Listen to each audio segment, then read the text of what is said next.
What's going on, guys? Welcome on back to the Second and Short podcast here talking about fantasy football, the cheap seats. I am Tyler Lauder. He is our fantasy expert, Jason.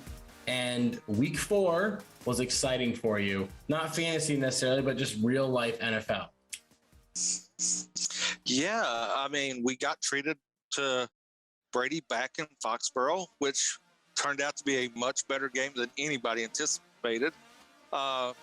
Both New York teams went to overtimes and got their first wins of the season. Especially the Giants being without 2 of their top receivers, pulling off a win versus the Saints was really surprising. So, we got treated to a lot of good football. Yeah. We had a better week than Urban Meyer. I can definitely say that. Oh, man. We can talk about this. We'll talk about this for like a minute or two. But this Urban Meyer's situation is horrible. I feel so bad for his wife. So if you haven't heard, you've been living under a rock or you're just not on social media at all, Urban Meyer was spotted at an Ohio bar, which is actually what it's called, like the Pint House, Urban Meyer's Pint House or something like that. It's like his bar. It's his bar. So this girl is grinding up on him while he's sitting on a bar stool. And if you look in the background, behind the bar, there's like this, I don't know what it is, just like all these photos of him at Ohio State. And in the bottom right corner, there's a picture of him and his wife celebrating after Ohio State won the national championship a couple years ago. And this girl's grinding on him in his own spot after they just lost on Thursday Night Football to the Bengals. And his wife's picture is like 10 feet away from him. And he had to come out and apologize. And I've heard from reporters that he came in, like, apologized and explained it to like each positional group, not like the whole team. And he kind of like had like an excuse, like she was just dancing on me. I didn't know her and everything. I just was trying to be polite. And I kind of, after the video cut away, I was like, hey, you can't do that. Like, you guys didn't see that part. And he's treating these guys, these athletes, like they're unpaid college players. And it's not working out. Well, it's a little bit worse than that because another video came out and it shows a little bit more graphic stuff. That definitely paints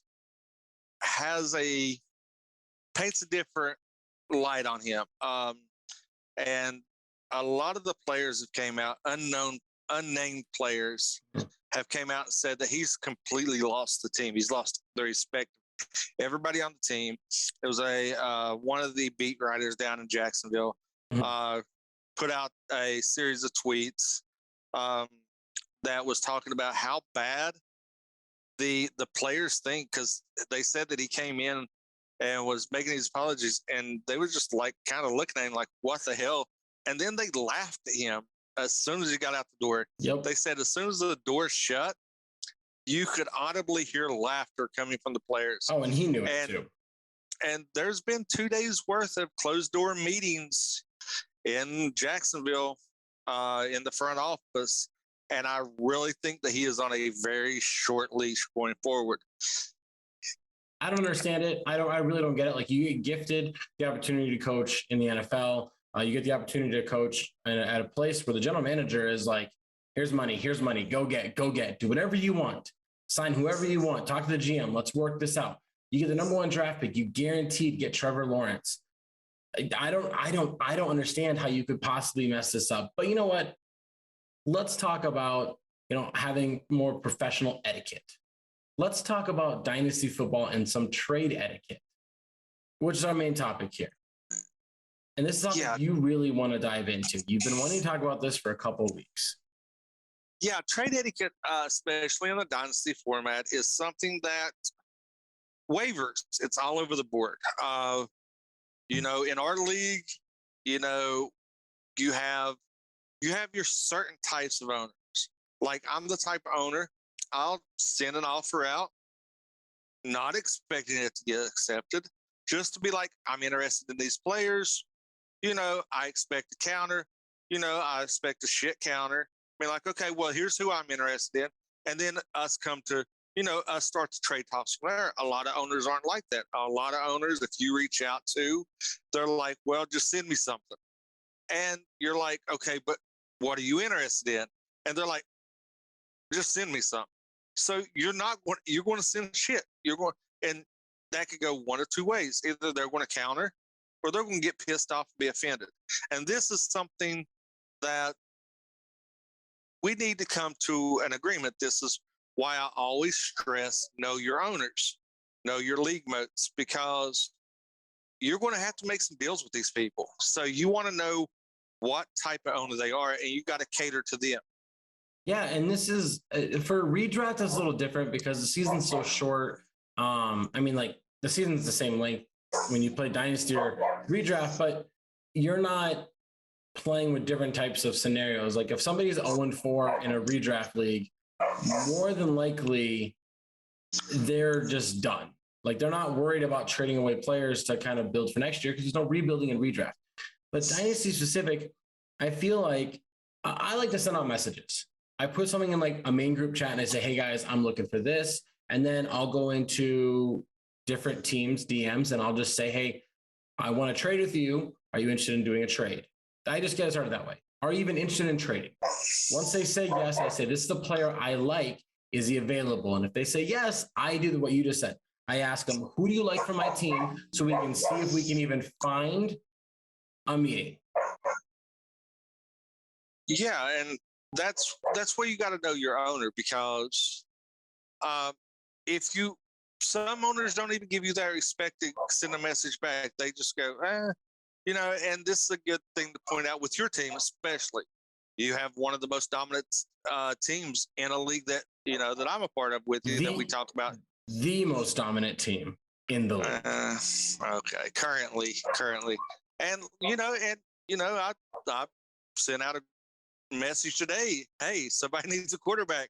Somebody needs to beat Ty. And B, you joked about it in a message to us that, that you was like, I see what you're doing. I was like, yeah, because you are the most dominant team, but that is counterproductive for you, because you're trying to better your team in the long run and the now. And teams look at you and be like, well, I ain't going to trade with him because he's already got a top tier team. So that brings us to where we're at today and why this topic is relevant, because I myself am trying to acquire Travis Kelce, because having the best team, in my opinion, it makes the most sense to go out and get the best tight end. And the guy is literally just telling me, send me something, send me whatever. I don't know. Maybe I'll look at it tomorrow. And he's 1-3, by the way. So it's not like he's a winning team. He's got a couple stud players, but he's not delivering week to week. And I feel like I have a lot of assets that could help out.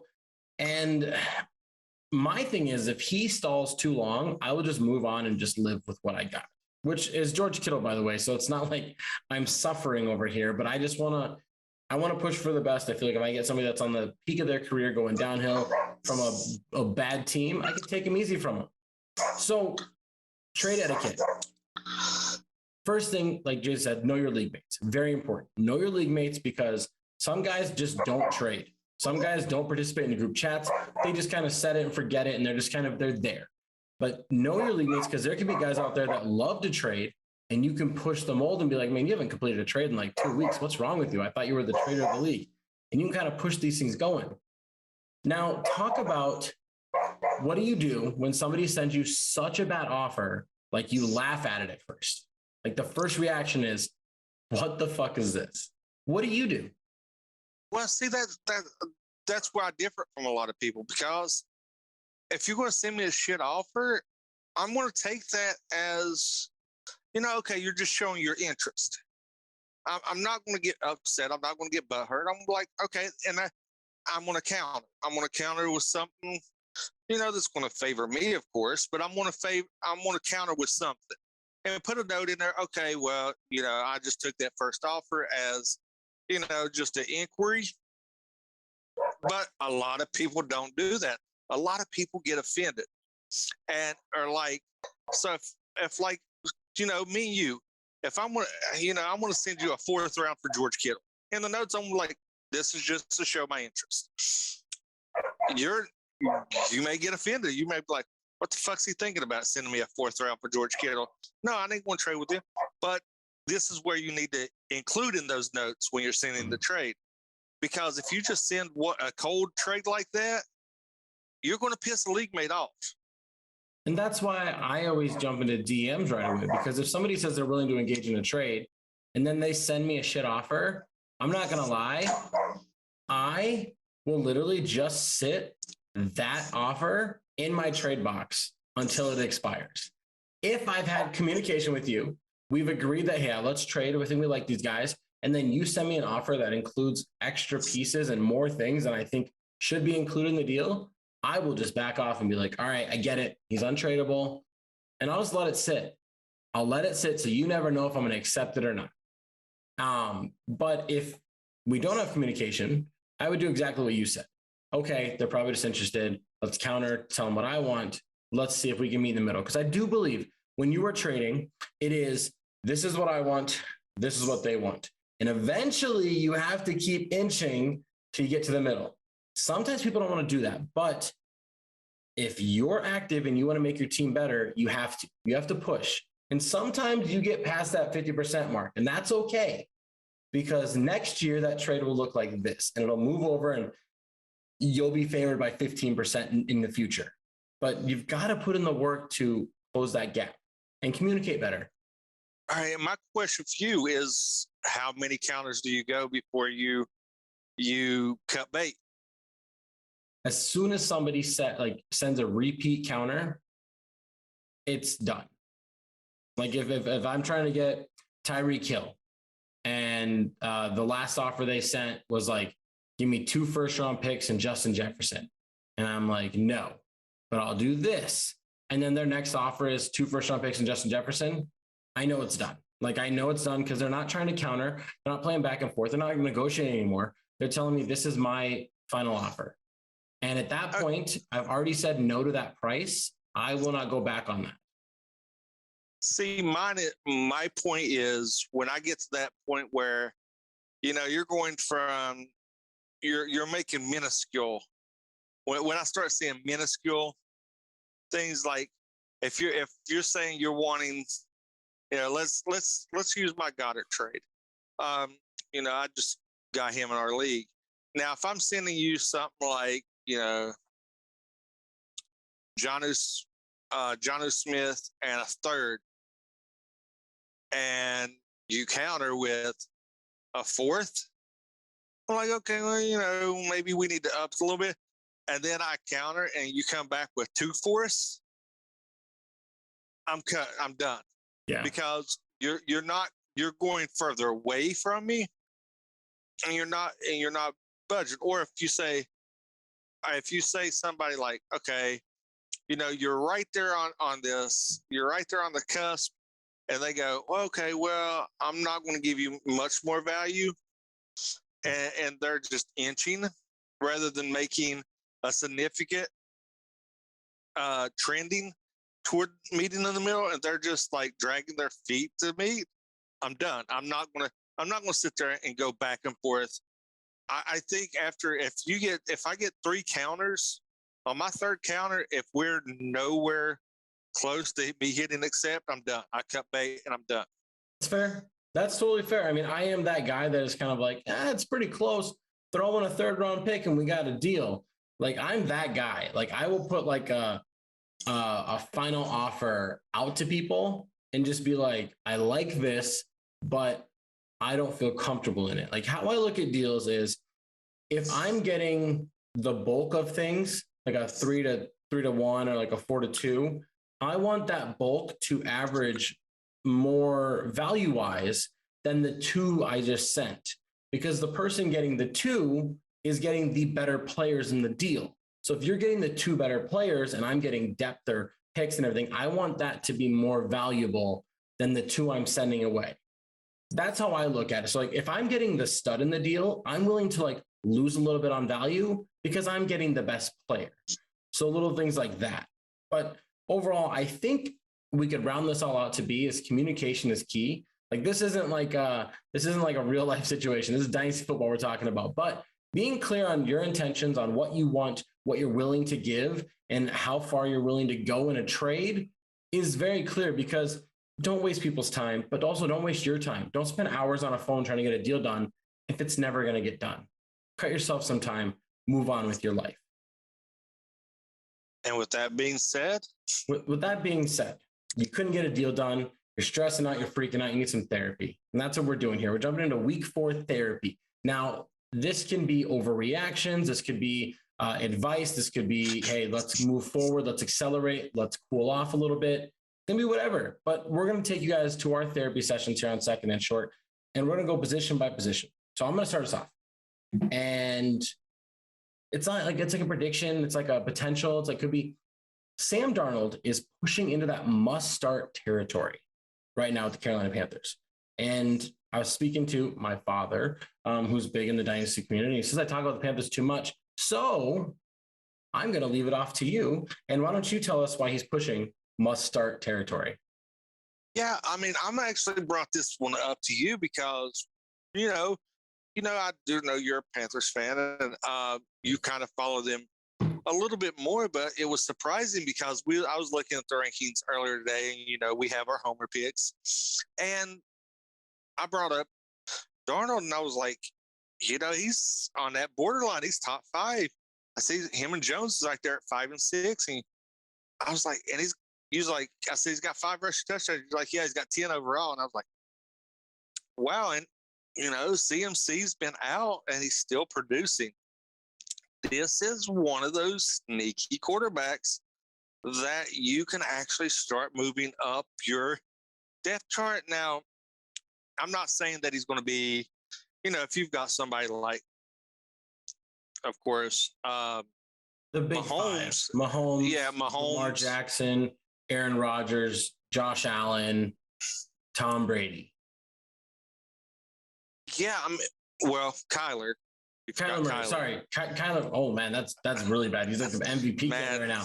Okay, but Kyler Murray. But you know what I'm saying? The big 5, big 6, like the guys that are guaranteed must. Yeah, the locks. When you get down to that little muddled range and you start hearing Darnold's name come up, people are kind of giggling. You're like, well, stats don't lie, numbers don't lie, and he is pushing that top 5, 6 range right now as a must start, and without his starting running backs, that is what's key. So once he gets CMC back full health, he's only going to get better because he's going to have that outlet. He's going to have those plays designed to go to McCaffrey, and it's going to open up his receivers downfield. I like it. I think this is somebody you need to put on your radar. And if you have him, you need to look at the matchup because he is someone you could start and feel good about that will produce week in, week out. Yeah, he's averaging 24.4 points per game right now. At least in like some formats that I play in. That's what I have right now. And but yeah, he's got about 68% completion percentage. He's got almost 1,200 yards, so he's just shy of 300 passing yards per game. 5 passing touchdowns, 5 rushing touchdowns, 52 yards added to that. He's currently the quarterback 6 in the league I'm looking at right now. He's in a situation where we're not expecting it, but I mean, like, he's already got 10 touchdowns through a quarter of the season. So he's on pace for like 42 touchdown total on the season, which probably he will not hit, being realistic. But he's on fire. He's feeling himself. Even after he threw 2 interceptions, he still drove down with Carolina and had more points and put up another touchdown and got another touchdown after that. And I think he's in the situation where I think he fits the offense better than Teddy Bridgewater. He's more willing to take that risk, and he's able to get out of the pocket and adjust when he needs to. I mean, 5 rushing touchdowns is nothing to scoff at, because we're talking about when we're in our preseason, everybody's like, go out and get Kyler, go get Lamar, Josh Allen, because they get 6+ rushing touchdowns a year. He's already at 5. So he's in that rushing quarterback territory. And yeah, I think he's pushing must-start territory. I think he's just about there. I think there's very few matchups that I would look at him and be like, don't play him, because Dallas has a pretty good defense. Like, they're like number 1 in like turnover differential right now. And I mean, they give up a lot of yards and points sometimes, but like they force a lot of turnovers and they put quarterbacks in uncomfortable situations. He didn't back down. And in the next couple of weeks, he has a pretty decent schedule coming up as well. We're talking about Philly at home, Minnesota at home, on the road against the Giants and Patriots, or sorry, Giants and Falcons. So like a 4-game stretch that kind of favors a little bit to running quarterbacks. And I think he could be one of those guys that's going to help you push through wherever you're at. And most importantly, he's getting the W's too. That's what people, you can look at stats, you can look at fantasy numbers, but being a team leader with those stats helps a lot with your team and your confidence level in starting them. It does. So let's go ahead and move on to running back. And where we're sitting here saying like, hey man, let's get in this car and let's drive and let's go. We're going to say slow your roll. Let's go through residential right now. We're max 2025. Like let's chill. Okay. It's a school zone. Let's drop it down to 10, 15. Slow your roll on James Conner. He's been playing very well. He's vulturing a lot of touchdowns. And he's like running back 25 right now in PPR formats. But here's the thing that we're not actually taking into consideration. And I take this into a lot. I know a lot of people, there's not a lot of people, but I know some people look at me and look at the statistic and they're like, it means nothing. He's averaging 3.2 yards per rush. He only has 172 yards through 4 games. He has the backup, but he has 4 touchdowns. He has back-to-back 2 touchdowns. I believe back-to-back 2 touchdown weeks. But he only has 3 receptions. So like if you're in like a touchdown heavy league, yeah, he's your guy. Ride the high. But he's not going to do much for you in these PPR formats if he's not scoring touchdowns. And you got to also look at the offense built around it. Edmonds, I think we talked about this off air. He's averaging in the 5 to 6 yard per touch. I think he's got 25 plus receptions. I mean, he's still so when Edmonds is getting him from the 20 to the 20, he's doing all that leg work, and then he's got to take a break because, he's the workhorse. So Connor's coming in and reaping the benefits because defenses are tired, and a lot of Connor's touchdowns is coming in the second half, where this offense is such high pace. They're wearing defenses down. They're wearing linebackers and secondaries down. You're getting to that second level. So your offensive line is getting that push, but yet he's not really doing nothing with it. He's getting those vulture touchdowns, which is good. Don't get me wrong. Best ball format, that's great. But to be a every week starter, I'm not sold on it. I still would. I don't think he's going to cut into Edmonds' work. I don't think, barring any injury, I don't think he's going to be fantasy relevant outside of a touchdown heavy dependent league or a best ball league. Yeah, and I'm not saying that a lot of people are like sitting here riding the high on James Conner, but we're just kind of trying to like pump the brakes before it gets out of control because he's averaging like 49.5 yards per game, total yards per game. The Arizona Cardinals are a fantastic offense, the best in the NFL, we can say. We're a team where I thought the Buffalo Bills would be, and they're a little behind them. But right now, there's 5 guys on the Cardinals team that have over 200 total yards of offense between the receivers and running backs. It just kind of puts James Conner as this like 6th role, maybe even 7th if we dive deeper and go to like Max Williams, their tight end, who is at 179 yards as well. I just think that unless he's scoring touchdowns, James Conner is probably going to be one of those guys this year that is going to get you about 5 to 6 fantasy points a week.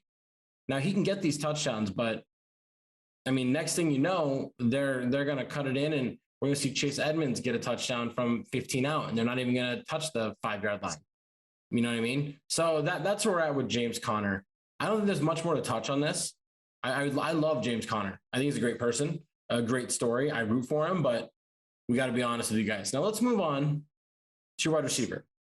And we're going to talk about Mike Williams. And he did not have a good week 4. I don't understand. I mean, I guess they were winning. The Chargers were winning early, but red zone looks nothing. Deep drives, trying to get those possession 15, 20 chunk yards, nothing. But this is more of an outlier, we'd say. Yeah, and anybody that listens to our show knows that me and you are the Mike Williams hype train conductors. We do love us some Mike Williams.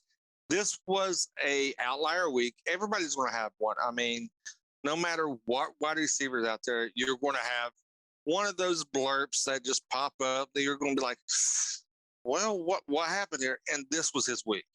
I'd rather have this happen in week 4 than week 16.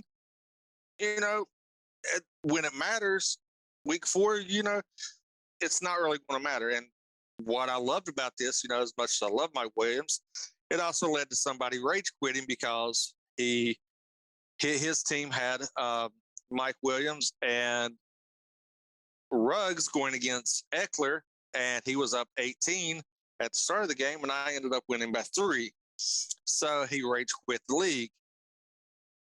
You know, it happens. It shouldn't First happen. time I've ever. Well, I'm just saying, you know, you get upset, you get those bad beats, but that's part of fantasy. You get those bad beats. And he was talking, and he was like, before he rage quit, it was like, oh, he's trash. He's trash. No, they had a lead. The Raiders is an improved team.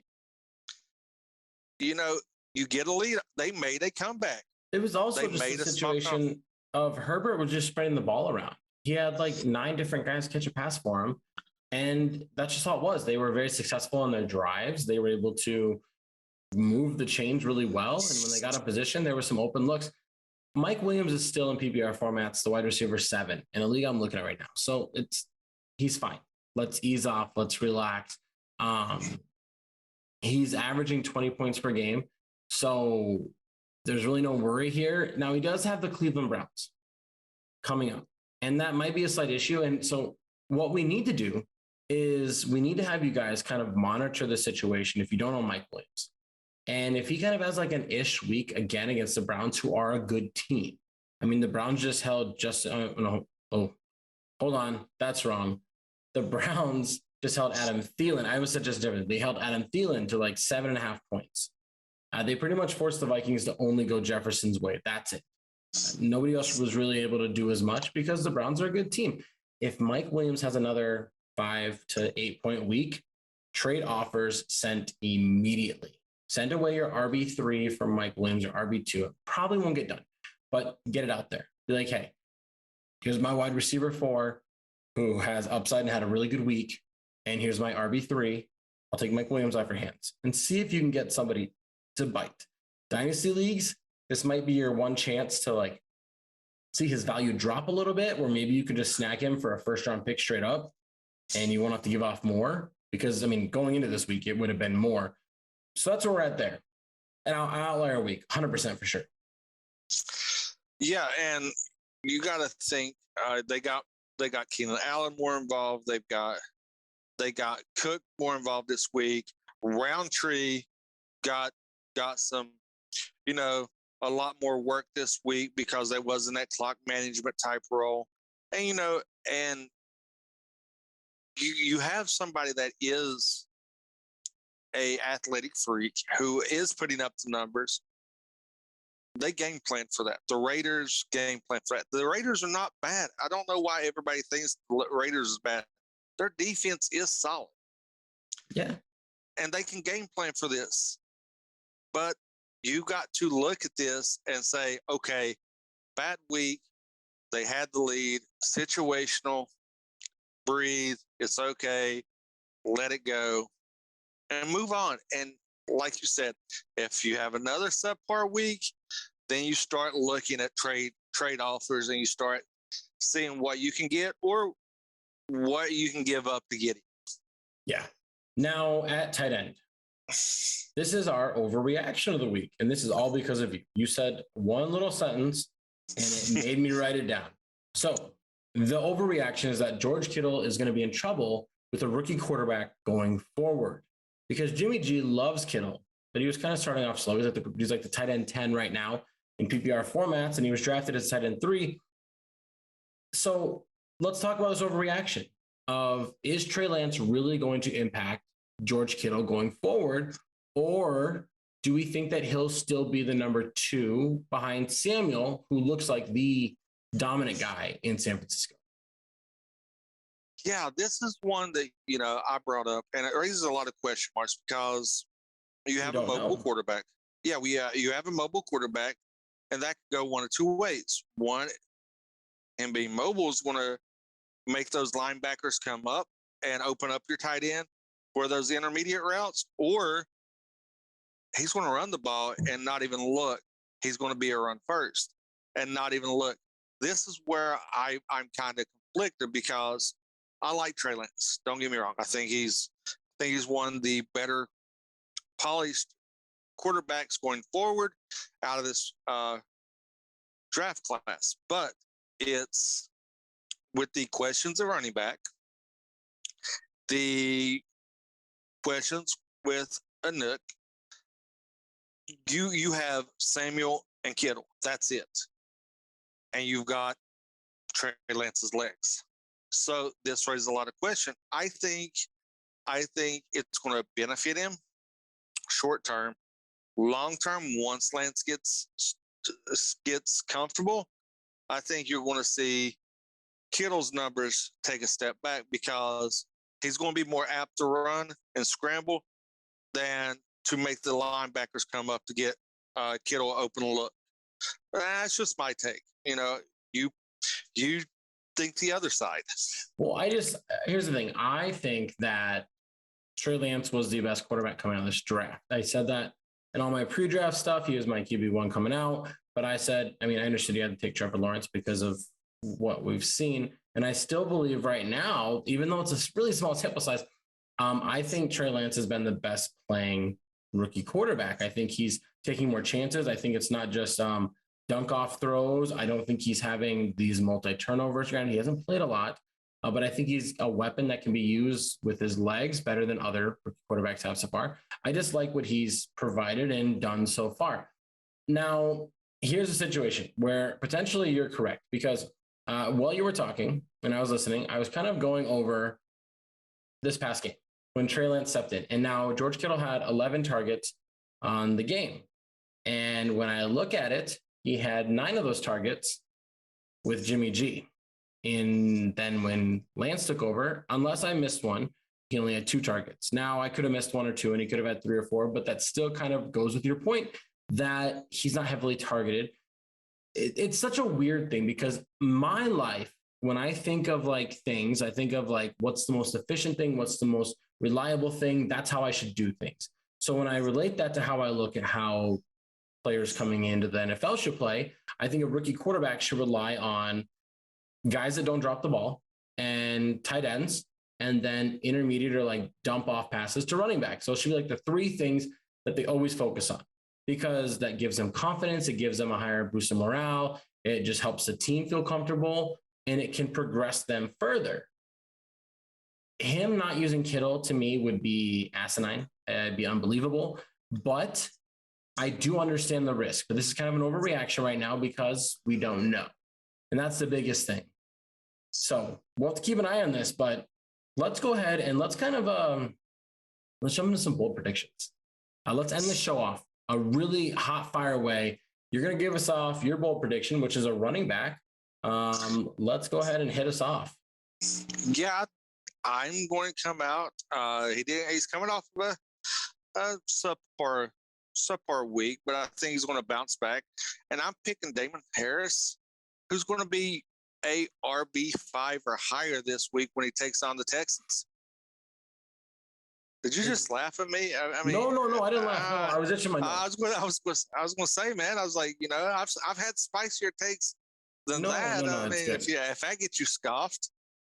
So right now, with James White being out, the Houston Texans, to all opposing running backs on a team, have allowed 26.5 fantasy points per league that I'm looking at. They're ranked 20th overall. They've allowed 3 touchdowns on the year, and they've had 3 games over 100 consecutive yards that they've had over there. I think that they have been beaten up by some same-tiered running backs. That leads me to believe that Damon Harris could have a very successful week. I do think being top 5 means he has to score a touchdown. He has to catch a pass or 2. But really, I could see an 80-yard touchdown, 3 receptions for 30 yards be enough to get it done this week. It really could. It's a lot of tough matchups along all these running backs. But, yeah, I think it could happen. And I think, if we look at who the Houston Texans have played against, they gave up like 17 fantasy points to Jacksonville in week 1. So we're talking about James Robinson. And then in week 2, they gave up 44 points to Chubb and Hunt, who that makes sense, right? But then in week 3, they gave up over 20 fantasy points to Carolina. And McCaffrey kind of went out early in the game. So Hubbard and Freeman piled on some points. And this past week, they went up against Zach Moss and Devin Singletary, and they piled on some points. So it's not like these are all, I mean, the Browns one is, but it's not like every other team they went up against is world beater at running back. This could happen for sure. It is bold, though. It is very bold. Yeah, and you're also looking, this is committees that they're going to, a lot of these are committees that they faced, and they're giving up these things.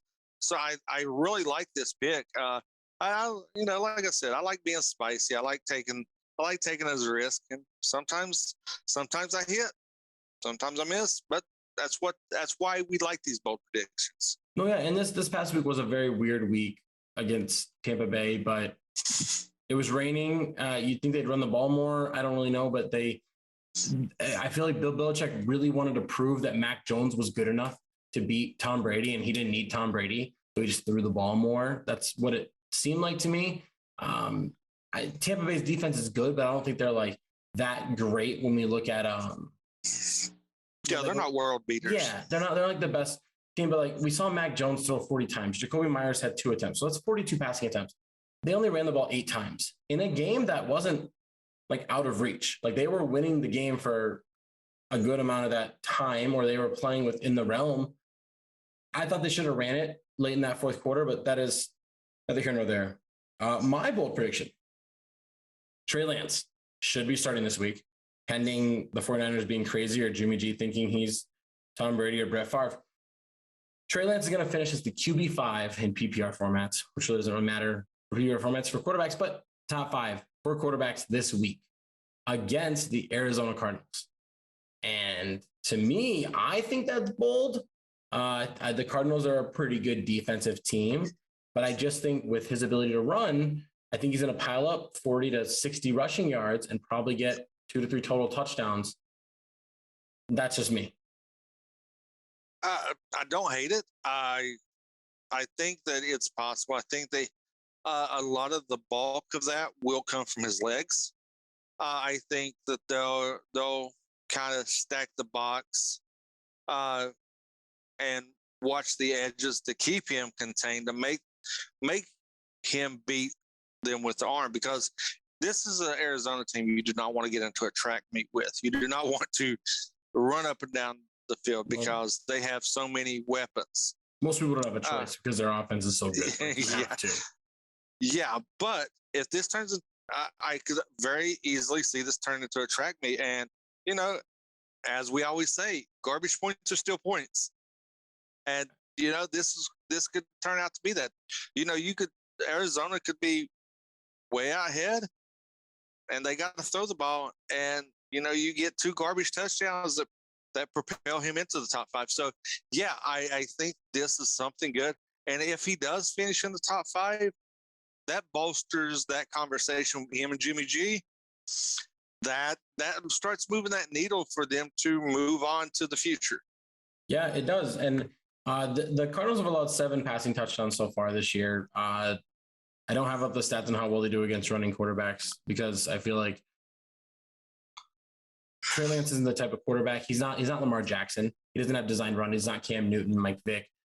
So I think he's a scrambler more so. I think he's one of those guys that he's like a Russell Wilson. So when things don't work, he's going to break out of the pocket.